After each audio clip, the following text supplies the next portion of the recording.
अच्छा बेटा, आज का हमारा एक नया टॉपिक है। टॉपिक का नाम है कंटिन्यूस फंक्शन। आपका प्रीवियस लेक्चर से रिलेटेड कोई क्वेश्चन है तो आप प्लीज पूछ लें पहले ही।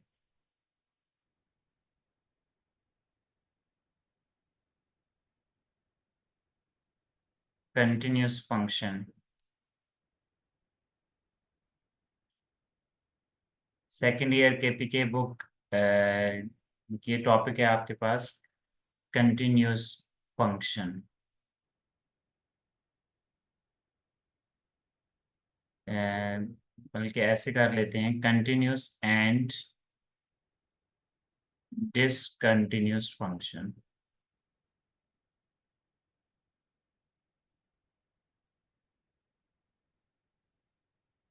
अगर बेटा आपको मैं जस्ट एक कॉन्सेप्ट देना चाहूँ कि कंटिन्यूटी या डिसकंटिन्यूटी आपके माइंड में कैसे होनी चाहिए, तो ग्राफिकली बस एक आसान सी बात जहन में रखें। लेट्स सपोज कि ये आपके पास एक्स एक्सिस है, ये वाई एक्सिस है।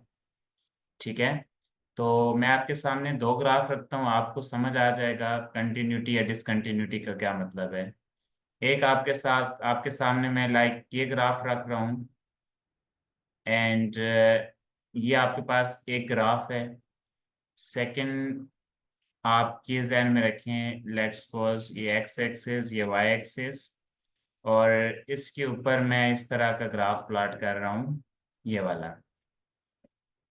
जी, ये। तो आपके पास दो ग्राफ मैंने रखे, आपके जहन में क्या बात आ रही है, कौन सा फंक्शन कंटिन्यूस है, कौन सा डिसकंटिन्यूस है? आपके ख्याल में क्या कहेंगे आप? सेकंड का सेकंड वाला continuous. Continuous. Second function continuous है, फर्स्ट डिसकंटिन्यूस। जी। जी बिल्कुल, आप ठीक कह रहे हैं। कंटिन्यूटी का मतलब ये है कि अगर किसी चीज में कोई ब्रेक ना आए थ्रू आउट द ग्राफ, तो वो फंक्शन कंटिन्यूस होता है। जैसे ये ग्राफ है, आप चेक कर लें, इसमें कहीं पे कोई भी ब्रेक नहीं आया है, तो ये कंटिन्यूस फंक्शन का ग्राफ है। ठीक है, ये होता क्या है कंटिन्यूस फंक्शन, हम इस बारे में आगे मजीद डिटेल में बात करते हैं। जस्ट इमेज, अब ये वाला फंक्शन, इसमें लेट से ये पॉइंट आपके पास मैं 1 रख लेता हूँ। इस फंक्शन में आप चेक करें तो 1 पे ब्रेक आ गया है ना। तो यहाँ से लेकर यहाँ तक तो फंक्शन ठीक था 1 तक, लेकिन आगे इसमें ब्रेक आ गया। इट मीन्स के ये वाला फंक्शन इस 1 पे ब्रेक हो रहा है, इट मीन्स कि ये फंक्शन डिसकंटिन्यूस फंक्शन है। ठीक है, डिसकंटिन्यूस फंक्शन। तो कंटिन्यूटी का मतलब ये होता है कि अगर कोई चीज मुसलसल हो, उसमें कोई ब्रेक ना हो, उसके अकर होने में कोई ब्रेक ना हो, तो वो कंटिन्यूस है। अगर किसी चीज के होने में ब्रेक हो जाए तो वो आपका फंक्शन डिसकंटिन्यूस है। ठीक है, जैसे आपके पास डेली लाइफ में कंटिन्यूस बहुत अहमियत रखती है। कुछ काम हमारे अगर मुसलसल रेगुलर हो रहे हों तो ही हमें अच्छे लगते हैं। अगर उन कामों में ब्रेक आ जाए तो वो चीज़ें हमें मतलब अच्छा नहीं लगती, वो डिसकंटिन्यूटी उसमें आ जाती है। बहरहाल, जो कॉन्सेप्ट है लिमिट का कॉन्सेप्ट मैंने आपको ये दिया था। अब दो स्पेशल किस्म की हमने लिमिट पढ़नी है। सबसे पहले व्हाट वाज लिमिट। लिमिट को मैं थोड़ा सा एक्सप्लेन करता हूँ कि लिमिट क्या थी आपके पास। लिमिट ये थी कि लेट्स से कि आपके पास एक पॉइंट x है। हम लिमिट को कैसे लिखते थे, limit x approaches to c। c कोई पॉइंट है जिस पे हम लिमिट कैलकुलेट करते हैं। f ऑफ x कोई फंक्शन है, और इसका आंसर, लेट्स एज्यूम कि इसका आंसर l आता है। इस बात का टेक्निकली मीनिंग ये है कि जब डोमेन से x जो है, जब x जो होगा वो c की तरफ जाएगा। लेट्स से कि x आपके पास, x किसको अप्रोच कर रहा है, c को अप्रोच करेगा, c के क्लोजर होगा। x एरो टू c का मतलब है कि x is closer to c, बल्कि आप ये कहें कि x is very sufficiently closer to c। वो लेफ्ट साइड से भी क्लोजर हो सकता है और राइट साइड से भी क्लोजर हो सकता है, क्योंकि रियल नंबर्स हैं ये। देन जब x c के क्लोजर होगा तो आपका जो फंक्शन है ये किसके क्लोजर होगा, then function f of x would be closer to L, फिर आपका जो फंक्शन है वो एल के क्लोजर होगा। या आप सादा सी बात ऐसे करें कि जब डोमेन से पॉइंट एक्स जो है वो सी की तरफ जाएगा तो आपका फंक्शन इस एल की तरफ जाएगा। अच्छा, अब एरो टू सी का मतलब मैंने एक्सप्लेन किया था। एक्स एरो टू सी का मतलब है कि भाई एक्स सी के आसपास है, सी के इक्वल नहीं हो सकता। एक्स जो है वो सी के बहुत करीब हो सकता है, लेकिन सी एक्स का और सी के दरमियान डिस्टेंस लाजमी रहेगा। भले ही वो डिस्टेंस स्मॉलर होगा लेकिन डिस्टेंस होगा। इसका मतलब है एक्स एरो टू सी का मतलब आप ये बात ध्यान में रखिएगा भाई, X is not equal to C. ये अप्रोक्सीमेशन है, ये लिमिटिंग वैल्यू होती है। यहाँ पे जब हम लिमिट कैलकुलेट करते हैं तो इट्स मीन्स कि हम एग्जैक्ट वैल्यू पे बात नहीं कर रहे होते। इट्स मीन्स जब एक्स सी के इक्वल नहीं होगा तो एफ ऑफ एक्स एल के भी इक्वल नहीं होगा बेटा। एफ ऑफ एक्स एल के क्लोजर होगा but not equal to l होगा। तो लिमिट का जो कंसेप्ट था, लेट्स से मैं रियल लाइन एक्स आपके पास रियल नंबर है तो ऑफ कोर्स ये रियल लाइन में लाई करते होंगे। आप जानते हैं कि जो रियल लाइन है उसमें दरम्यान में नंबर जीरो पड़ा होता है, जीरो के राइट साइड में positive real number, left side में नेगेटिव रियल नंबर। ये जो सी पॉइंट है ये आपका वन हो सकता है, टू हो सकता है, कोई भी हो सकता है। तो लेट्स से कि मैं ये सी इन जनरल सी यहाँ पे पॉइंट रख रहा हूँ। एक्स एरो टू सी का बेटा मीनिंग समझिएगा, ठीक है। अच्छा, सही तरह से मीनिंग समझने के लिए आप सी को सपोज कर लें कि जो सी है, लेट्स से कि सी एक पॉइंट है, लेट मैं इसको टू का नाम दे देता हूँ। सी आपका यहाँ पे टू है। लिमिट का कंसेप्ट जस्ट एक्सप्लेन कर रहा हूँ उससे आगे, ताकि चीजें आपके लिए आसान हो। यहाँ पे सी आपका क्या है, टू है। अच्छा, एक्स अप्रोचेस टू टू का क्या मतलब है? एक्स एरो टू सी क्या बनेगा? ये इस बात को हम ऐसे लिखेंगे कि X arrow to C means कि x is approaches, X approaches to two, X is very closer to two. आप अब आपके पास एक्स के करीब जाने के आपके पास रियल लाइन बेटा दो रास्ते हैं, सॉरी टू के करीब जाने के। आप टू के लेफ्ट साइड से भी टू के करीब जा सकते हैं, ये एक रास्ता है। ठीक है, लेफ्ट साइड से आप लिख दें, लेट से कैसे जीरो के करीब जाए, टू के करीब जाएंगे। वन के बाद आप नंबर ले लें 2.5, देन 2 पॉइंट से सॉरी वन के बाद नंबर ले 1.5, 2.5, 2.7, 2.9, 2.999, 2 पॉइंट, पहले 10 9, टू टू टाइम्स 10 दफा सॉरी 1.99 लिख दें, फिर 11 दफे लिखने। तो इस तरह से आपका जो एक्स है वो टू के क्लोजर तो होता जाएगा लेकिन टू के एग्जैक्ट इक्वल नहीं होगा। X arrow to t, to का क्या मतलब है? तो लेफ्ट साइड से भी आप टू को अप्रोच कर सकते हैं एंड आप राइट साइड से भी टू को अप्रोच कर सकते हैं बेटा। जरूरी नहीं है कि जनरल ये जो लिमिट है उसमें आप सिर्फ लेफ्ट साइड से ही अप्रोच करें। राइट साइड से अगर अप्रोच करेंगे तो क्या होगा, 2.01, 2.001, मतलब टू के क्लोजर नंबर लेने हैं बट राइट साइड से लेने हैं। तो ये फंक्शन आपको ये बता रहा है कि जब आप टू के क्लोजर होंगे तो एफ ऑफ एक्स एक ग्राफ होगा, एक फंक्शन होगा, तो वो एक नंबर एल के इक्वल हो जाएगा। That was the concept of limit. अब हम यहाँ पे क्या करने लगे हैं, हम यहाँ पे लेफ्ट हैंड लिमिट पहले सीखेंगे कि what is left hand limit. Left hand limit, left hand limit and right hand limit, और उसके बाद हम कंटिन्यूस फंक्शन की बात कर सकेंगे। तो अभी हम क्या करेंगे कि लेफ्ट हैंड लिमिट क्या होती है, ये इम्पोर्टेंट है, इम्पोर्टेंट कॉन्सेप्ट है लिमिट को डिस्कस करने के लिए।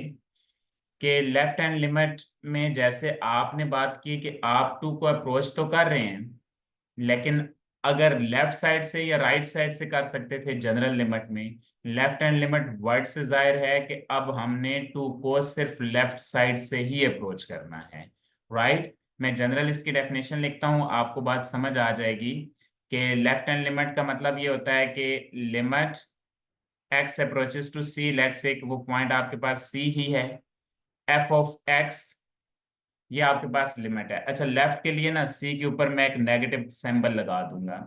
ये नेगेटिव सिंबल आपको ये बताएगा कि लेफ्ट हैंड लिमिट है।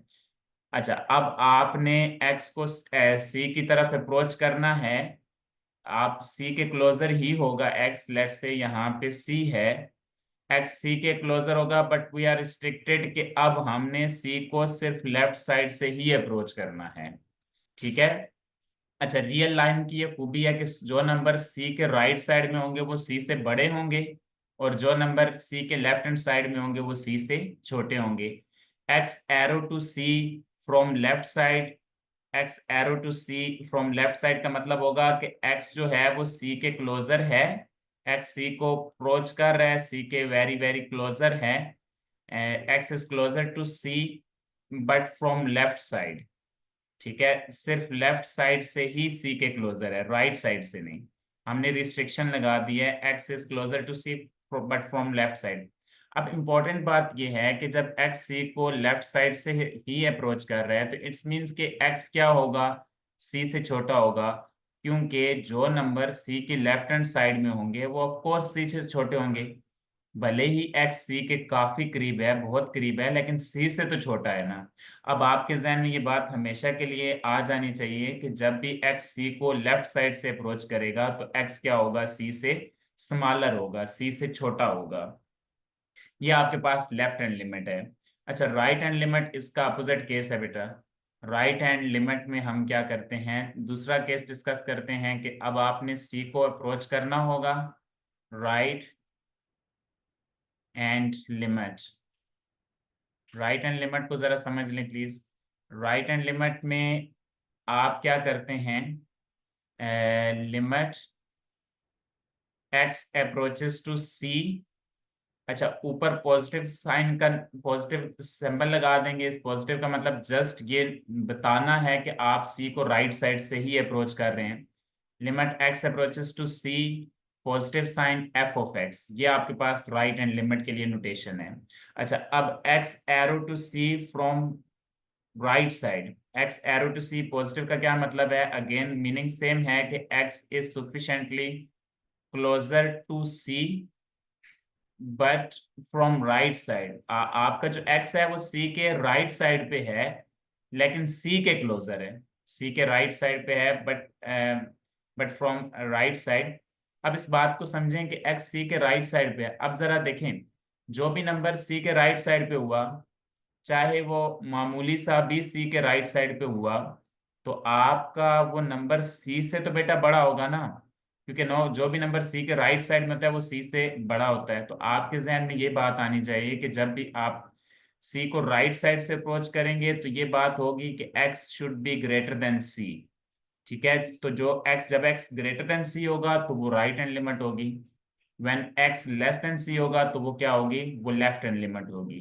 क्या आपको समझ आ, और जनरल लिमिट में कोई रिस्ट्रिक्शन नहीं है। जनरल लिमिट में left hand limit right hand limit दोनों को डिस्कस कर रहे होते हैं। आपका एक्स जो है वो राइट साइड से भी सी को अप्रोच कर सकता है, वो लेफ्ट साइड से भी ये सी को अप्रोच कर सकता है। ये जनरल लिमिट होती है। लेकिन जब आप लेफ्ट हैंड लिमिट की बात करते हैं इट मीन्स कि you are restricted on the left hand side. अब आपने सी को अप्रोच जरूर करना है बट फ्रॉम लेफ्ट साइड। जब आप राइट साइड से सी की बात करते हैं राइट हैंड लिमिट की, तो नोटेशन तो है ही, लेकिन मीनिंग ये होता है कि आप सी की तरफ राइट साइड से ही अप्रोच करते हैं। और जो भी नंबर जब सी को लेफ्ट साइड से अप्रोच करेंगे तो उस केस में आपका जो एक्स है वो सी से छोटा होगा, और जब आप सी को राइट साइड से अप्रोच करेंगे तो आपका जो एक्स होगा वो सी से बड़ा होगा। दोनों केसेस में बेटा ये बात है कि x approaches to c from left side हो तो x is less than c. इस बात का भी तो यही मतलब बनता है ना कि भाई एक्स सी के इक्वल नहीं है। एंड राइट हैंड लिमिट में भी आप बात कर रहे हैं कि x is strictly greater than C, तो उस केस में भी बात तो यही बन रही है कि x is not equal to c. That's why कि जब आप एक्स एरो टू सी लिखते हैं तो इट्स मींस के X is not equal to C. क्या आपको लेफ्ट हैंड लिमिट और राइट हैंड लिमिट का कंसेप्ट समझ आ रहा है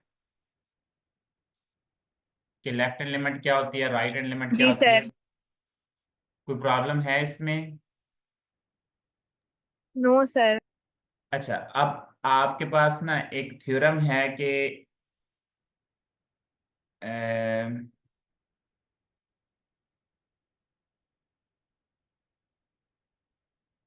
देखें आपके पास थ्योरम क्या है कि एग्जिस्टेंस ऑफ लिमिट, ये वेरी इंपॉर्टेंट है। इसमें हमने इसकी बेस पे कंटिन्यूस फंक्शन को स्टडी करना है। ठीक है, एग्जिस्टेंस क्राइटेरिया फॉर लिमिट।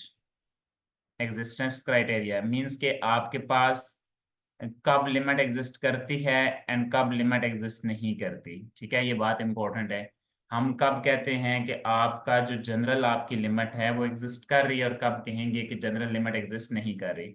जब मैं वर्ड यूज करता हूँ जनरल, इट्स मीन्स कि मैं इसकी बात कर रहा हूँ कि जब एक्स सी को अप्रोच कर रहा है, ऊपर पॉजिटिव या नेगेटिव का साइन नहीं है, ठीक है, वो आपकी जनरल लिमिट होती है, जहाँ पे एक्स लेफ्ट साइड या राइट साइड दोनों से अप्रोच कर सकता होता है। अच्छा, एग्जिस्टेंस क्राइटेरिया ऑफ लिमिट क्या है कि if left hand limit at point c, limit x approaches to c from left side f of x, आप वो कैलकुलेट करें, एंड आप राइट हैंड लिमिट कैलकुलेट करें, limit x approaches to c from right side f of x। और अगर बेटा दोनों limit का आंसर, लेफ्ट हैंड लिमिट और राइट हैंड लिमिट का आंसर सेम आए, लेट्स से कि वो सेम नंबर l है, लेफ्ट हैंड लिमिट और राइट हैंड लिमिट अगर सेम हो, देन आप कह सकते हैं कि limit x approaches to c f of x exist. फिर उस सूरत में क्या होगा, जो जनरल लिमिट होगी वो एग्जिस्ट करेगी। बात समझ आ रही है? जनरल लिमिट तब एग्जिस्ट करती है जब लेफ्ट हैंड लिमिट और राइट हैंड लिमिट का आंसर सेम आए, एंड वही जो सेम नंबर होता है वो जनरल लिमिट का आंसर होता है। आपके पास ये लिमिट का क्राइटेरिया है कि कब लिमिट एग्जिस्ट करती है। बात समझ आ रही है? हम लेफ्ट हैंड लिमिट कैलकुलेट करेंगे, राइट हैंड लिमिट कैलकुलेट करेंगे, दोनों का आंसर सेम आया, इट्स मीन्स कि लिमिट एग्जिस्ट कर रही होगी। दोनों का आंसर सेम ना आया तो इट्स मीन्स कि लिमिट एग्जिस्ट नहीं कर रही होगी। अच्छा, अब जरा लास्ट बात है कि लिमिट कब एग्जिस्ट नहीं करेगी। व्हेन, आप जब एक बात ये भी लिख लें कि जब left hand limit, limit x approaches to c from left side f of x is not equal to limit x approaches to c from right side f of x। जब लेफ्ट हैंड लिमिट और right hand limit, बेशक कोई उनका answer number आ जाए, लेकिन दोनों number अगर आपस में इक्वल ना हुए, तो हम कहेंगे कि लिमिट डज नॉट एग्जिस्ट, फिर लिमिट एग्जिस्ट नहीं करेगी। बात समझ आ रही है? This is the criteria for existence sir. Of limit. अच्छा, ये एग्जिस्टेंस ऑफ लिमिट जो है वो कंटिन्यूस फंक्शन का एक स्टेप हुआ करेगा। हम जब किसी भी फंक्शन की कंटिन्यूटी चेक करेंगे तो उसमें हमने दरम्यान में ये बात चेक करनी हुआ करेगी। इसलिए मैं इसको इधर ही एक्सप्लेन कर रहा हूँ, क्योंकि ये क्वेश्चन का हिस्सा बनाऊँ तो क्वेश्चन आपके लिए मुश्किल हो जाएगा। अच्छा, अब मैंने जो आपको कंसेप्ट दिया left hand limit, right hand limit, ये एक एग्जाम्पल के जरिए से ही आपको समझ आएगा। लेट्स से कि मैं ये एग्जाम्पल चूज करता हूँ यहाँ पे, this is your example, example 36। इसकी हमने लिमिट की एग्जिस्टेंस की बात करनी है, तो यहाँ से आपको लेफ्ट हैंड लिमिट और राइट हैंड लिमिट भी अच्छे से समझ आ जाएगा, और फिर हम कंटिन्यूस फंक्शन पे चले जाएंगे। अच्छा, अब देखें, पहला इसमें जो काम है वो बेटा फंक्शन को समझना है। फंक्शन सादा फंक्शन नहीं है, फंक्शन आपका यू कैन से कि पीस वाइज फंक्शन है, ठीक है। पीस वाइज फंक्शन से क्या मतलब है कि आपके पास ये फंक्शन टुकड़ों में डिफाइन है। डोमेन के कुछ हिस्से के लिए फंक्शन कुछ और है, कुछ के लिए फंक्शन कुछ और है, कुछ के लिए कुछ और है। आप चेक करें, मैं इस फंक्शन को पढ़ूंगा तो आपको समझ आएगी कि फंक्शन कैसे है। एफ ऑफ एक्स के 3 आंसर आ रहे हैं, इट्स मीन्स के 3 फंक्शन है, मतलब पीस वाइज फंक्शन है। F of x equal to 3x+4, इसका आंसर 3x+4 आएगा, लेकिन कब आएगा, आगे कंडीशन लिखी हुई है, when x is in between 0 and 3। जब x 0 और 3 के दरमियान होगा तो फंक्शन का आंसर क्या आएगा, 3x+4। अच्छा, इसका आंसर बदल जाएगा जब आप 3 के थोड़ा सा राइट साइड में जाएंगे। तो जब आप 3 के राइट साइड में जाएंगे तो 3 और 12 के दरमियान होंगे, तो फंक्शन का आंसर क्या आ जाएगा, 16 - x आ जाएगा। और जब 12 के राइट साइड में गए, मीन्स कि जब आपका आंसर 12 से बड़ा और 14 से छोटा होगा, 12 और 14 के दरमियान होगा, तो फंक्शन का ये तीसरा आंसर आ रहा है। कंटिन्यूस फंक्शन या left hand limit, right hand limit discuss करने के लिए फंक्शन का चूज करना मेजर स्टेप होता है कि आप किस डोमेन के लिए कौन सा फंक्शन चूज कर रहे हैं। यू नो कि आपका जो एक्स होता है वो डोमेन होती है।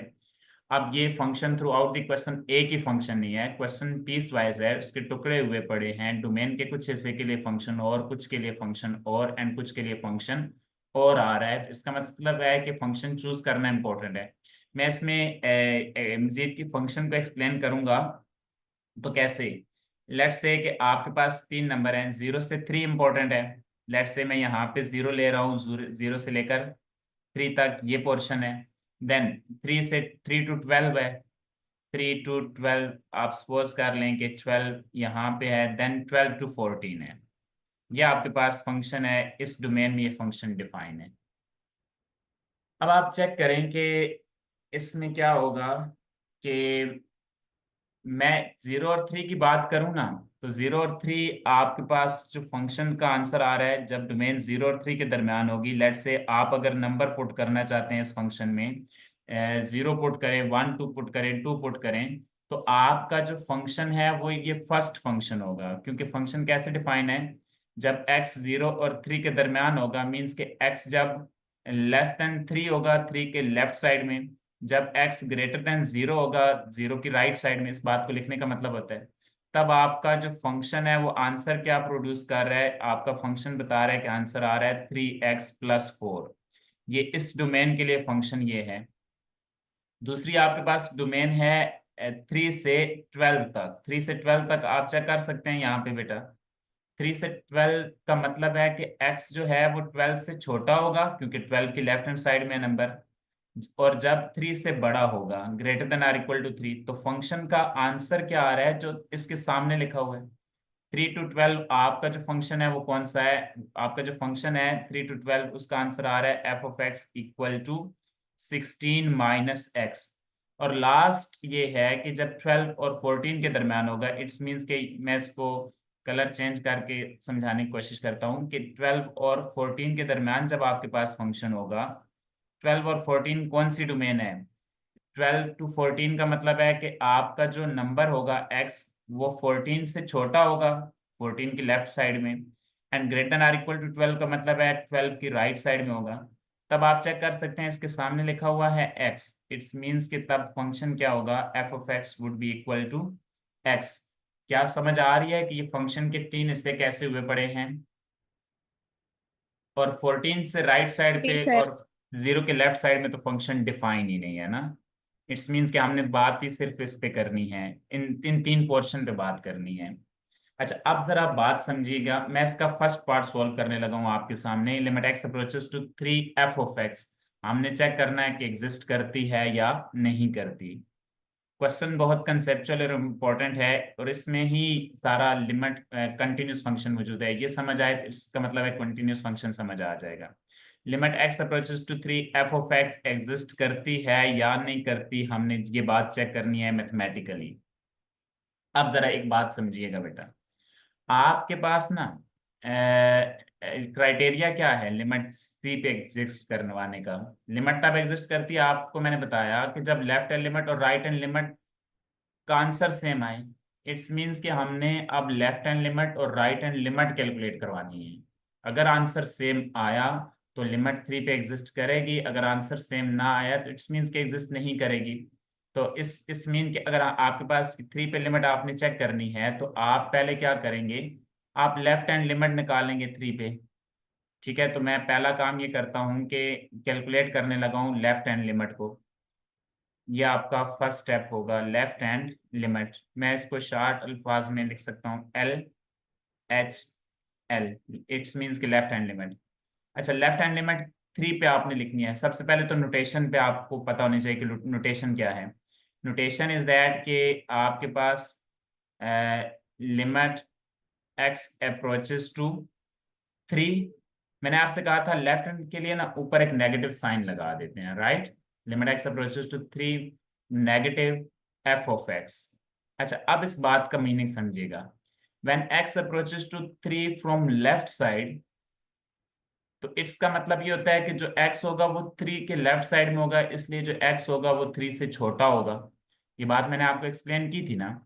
Limit x approaches to 3 from left side का मतलब है कि x जो है वो 3 को लेफ्ट हैंड साइड से अप्रोच कर रहा है। यहाँ पे आप चेक कर सकते हैं, जो आपका x है वो 3 को तो अप्रोच कर रहा है, बट x जो है वो 3 की लेफ्ट हैंड साइड में है। और जब x 3 की लेफ्ट हैंड साइड में हो तो जो x होता है वो 3 से छोटा होता है। चेक कर सकते हैं x <<3 लिखा हुआ है। अच्छा, अब फंक्शन चूज करना है। जब x 3 से छोटा होगा तो आपका ये वाला जो फंक्शन है f(x) वो अपना आंसर क्या बता रहा है, इस बात का आंसर कौन बताएगा। तब फंक्शन क्या है, फंक्शन चूज करना है। When x is less then 3, तो फंक्शन क्या आंसर प्रोड्यूस कर रहा है बेटा? 3x + 4। Very good. x जब लेस देन 3 था तो आपके पास की ग्रीन वाला पोर्शन है उसके लिए जो फंक्शन है वो 3x + 4 प्रोड्यूस कर रहे हैं। इसका मतलब आप लिमिट क्या चूज करेंगे? Limit x approaches to 3, f of x किसके इक्वल आ जाएगा? 3x + 4 के इक्वल आ जाएगा। अब जब फंक्शन चूज कर लिया करें तो फिर ऊपर नेगेटिव या पॉजिटिव लगाने की जरूरत नहीं होती। अब जस्ट आपने वैल्यू रिप्लेस करनी है, x की जगह 3 पुट कर दें। 3 × 3 + 4, 3 3 ज़ार 9 एंड 9 + 4 = 13। ये लेफ्ट हैंड लिमिट आ गई है जी। अच्छा, अब हमने राइट हैंड लिमिट कैलकुलेट करनी है सेम कंसेप्ट के साथ। राइट हैंड लिमिट क्या होती है कि नोटेशन पे अगर हम बात करें तो सबसे पहले तो limit x approaches to c, sorry 3, positive means f right side f of x। और मैंने आपको ये बात ऐसे समझाई थी कि जब x 3 को राइट साइड से अप्रोच कर रहा है इट्स मींस कि जो x होगा वो 3 से बड़ा होगा। x should be greater then 3, क्योंकि आपका जो x है वो 3 के राइट साइड पे है, तो ये वाइट वाला पोर्शन बनता है ना। जब x 3 के राइट साइड पे होगा, x ग्रेटर देन 3 होगा, तो ये 3 के राइट साइड में वाइट वाला पोर्शन बन रहा है। उस केस में फंक्शन क्या है, कौन बताएगा? फंक्शन चूज करना है। When x approaches to 3 from right side, उस केस में क्या फंक्शन है आप चेक कर सकते हैं। उस केस में क्या होगा? x greater than 3। और आप चेक करें कि x ग्रेटर देन 3 के लिए फंक्शन क्या है आपके पास। यहाँ पे लिखा हुआ है 3 ≤ x, इट्स मीन्स के x is greater than 3। Function का आंसर क्या, कौन बताएगा? 16 - x। जी बिल्कुल ऐसा ही है। जब आपके पास x जो है वो 3 के राइट साइड पे है तो आपके सामने ये फंक्शन मैंने रखा हुआ है। फंक्शन आपका डिफरेंट है, फंक्शन है 16 - x। तो आप क्या करेंगे? जस्ट f ऑफ x को 16 - x के साथ रिप्लेस कर देंगे। तो लिखेंगे limit x approaches to 3, f of x की जगह आ जाएगा 16 - x। फंक्शन चूज कर लिया इसलिए ऊपर पॉजिटिव साइन हटा दें। अब जस्ट इसमें लिमिट रिप्लेस कर दें, x की जगह 3 पुट करते हैं। लिमिट का यही कंसेप्ट था, जिधर x था उधर 3 पुट कर देंगे। 16 - 3 वुड बी इक्वल टू 13। तो देखें बेटा, लेफ्ट हैंड लिमिट का आंसर क्या आया? 13। राइट हैंड लिमिट का आंसर क्या आया? 13। तो जो एग्जिस्टेंस का क्राइटेरिया है, by existence criteria of limit, limit x approaches to 3 from negative side f of x equal to limit x approaches to 3 positive side f of x, mean right hand limit left hand limit दोनों का answer same आया। Then by existence criteria इसका मतलब ये बनता है कि जो जनरल लिमिट है 3 पे, limit x approaches to 3 f of x, इसका आंसर भी 13 आएगा एंड इट एग्जिस्ट। ये एग्जिस्ट कर गई है जो आपको मैंने क्राइटेरिया बताया था उसके अकॉर्डिंग। क्या आपको ये बात समझ आ गई है या दोबारा एक्सप्लेन करने की जरूरत है? यस सर, आ गई। सबको समझ आ गया है?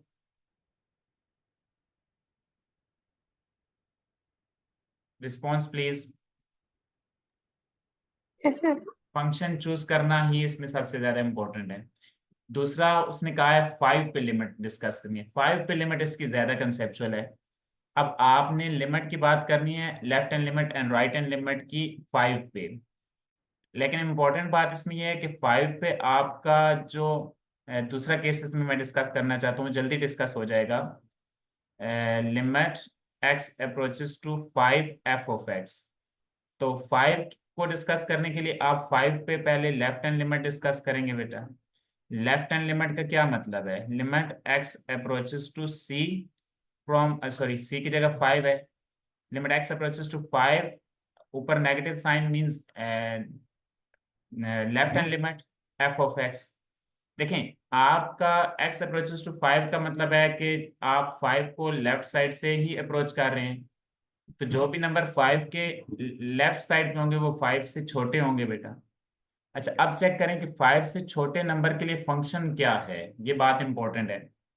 और x अप्रोचेस टू 5 का ही मतलब है कि जो आपके पास 5 है, आपका जो x है वो 5 के क्लोजर है लेकिन लेफ्ट साइड से क्लोजर है। तो ये यहाँ पे पॉइंट बन रहा है ना 5। आप चेक कर सकते हैं 5 इज इन बिटवीन 3 and 12। 3 और 12 के दरमियान के पे एक नंबर 5 होगा, जिसको मैंने इधर येलो में 5 लिख दिया। अब आपका जो एक्स है वो 5 को लेफ्ट साइड में अप्रोच कर रहा है, तो फंक्शन कौन सा बनना चाहिए? जब आपका जो एक्स है, 16 minus x. जी बिल्कुल ऐसे ही 16 - x बनेगा। 5 जो है वो 3 और 12 के दरमियान है, तो 3 और 12 के लिए फंक्शन हमने तो डिफाइन किया हुआ है कि वो 16 - x है। तो लेफ्ट साइड से ही अप्रोच कर रहा है तो 5 को, तो है तो 3 और 12 के दरमियान ना, क्योंकि 5 पे फंक्शन ब्रेक नहीं हो रहा। जब फंक्शन ब्रेक होता है जिस पॉइंट पे, जैसे 3 पे उसने ब्रेक हुआ था, 3 के लेफ्ट साइड के लिए और फंक्शन है, राइट साइड के लिए और फंक्शन है, तो ये इस 3 पे फंक्शन मतलब फंक्शन की वैल्यू चेंज हो रही है, तो वो क्वेश्चन ज्यादा इंपॉर्टेंट है। अब 5 पे तो ये फंक्शन ब्रेक ही नहीं हो रहा। आप जरा कोशिश करें समझने की कि x approaches to 5, left side के लिए भी फंक्शन 16 - x है, राइट साइड में जो नंबर है 16 7, जो भी नंबर राइट साइड से 3 को अप्रोच करेंगे उसके लिए भी तो फंक्शन ब्रेक नहीं हो रहा, बिकॉज 5 तो है 3 और 12 के दरमियान है। तो फंक्शन का आंसर राइट एंड लिमिट के लिए भी क्या आ रहा है इस केस में? 16 minus x. जी, समझ आ रही है? आप चाहे 5 को लेफ्ट साइड से अप्रोच करें चाहे राइट साइड से अप्रोच करें, आंसर डिफरेंट नहीं आएगा, आंसर 16 - x ही आ जाएगा। मैं अगर बेटा 12 की बात करूं, आप 12 पे जरा समझने की कोशिश करें। जो अगर आप 12 को लेफ्ट साइड से अप्रोच करते हैं तो आपका जो x होगा वो 12 से छोटा होगा, 12 से छोटे नंबर के लिए फंक्शन क्या है? ये 16 - x है। लेकिन प्रॉब्लम ये है कि यहाँ पे अगर आपने राइट साइड से बात की, ब्लू जो पोर्शन बन रहा है, तो राइट साइड से जब आप 12 को अप्रोच करेंगे, तो जब भी राइट साइड से 12 को अप्रोच करेंगे तो इट्स मीन्स कि आपका फंक्शन चेंज हो जाएगा। 12 और 14 के दरमियान है आपके पास, तो जो कि आंसर क्या देगा? x देगा। तो जिस पे फंक्शन ब्रेक होता है उस पे लिमिट, लेफ्ट हैंड लिमिट और राइट हैंड लिमिट के लिए फंक्शन डिफरेंट होता है। बहरहाल इस क्वेश्चन को मैं जल्दी से लिखूं तो इसका आंसर क्या बन रहा है? Limit x approaches to 5 from left side, ये बात हम एक्सप्लेन कर चुके हैं कि जब लेफ्ट साइड से 5 की तरफ जाएंगे तो फंक्शन क्या होगा? 16 - x होगा। तो अब आप x की जगह 16 - x रिप्लेस करें तो 16 - 5 बन जाएगा, 16 - 5 क्या होगा? 9 हो जाएगा। अच्छा, इसमें राइट हैंड लिमिट के लिए फंक्शन सेम है, क्योंकि मैं बात आपको समझा चुका हूँ, limit x approaches to 5 from right side f of x। तो limit x approaches to 5 from right side का मतलब है कि x should be greater than 5, और जब x 5 से बड़ा था तो भी फंक्शन का आंसर सेम ही आ रहा था बेटा, अभी मैंने आपको दिखाया। चाहे x आपके पास 5 और 5 के लेफ्ट साइड में हो तब भी 3 और 12 के दरम्यान है, 5 से ग्रेटर देन हो तब भी 3 और 12 के दरम्यान है, दोनों केसेस में आपका आंसर 16 - x आ रहा है। तो ये आपके पास क्या बनेगा? 16 - x की जगह 5 आ जाएगा, 16 - 5 should be equal to 9। It's means के left hand limit right hand limit same आ गई है। मैं इस बात को ऐसे लिखता हूँ कि left hand limit is equal to right hand limit by existence criteria of limit. So आप कह सकते हैं कि limit x approaches to 5, f of x का आंसर भी 9 आ जाएगा, एंड इट एग्जिस्ट, ये लिमिट क्या कर गई है? एग्जिस्ट कर गई है। बात समझ आ रही है आपको? ये थी लेफ्ट हैंड लिमिट और Yes. राइट हैंड लिमिट, और आपका क्वेश्चन ये वाला कंप्लीट हो गया है। इस पे मैंने बात इसलिए ज्यादा की है क्योंकि कंटिन्यूस फंक्शन में की जो डेफिनेशन है उसमें इसका बहुत ज्यादा यूज है, ठीक है?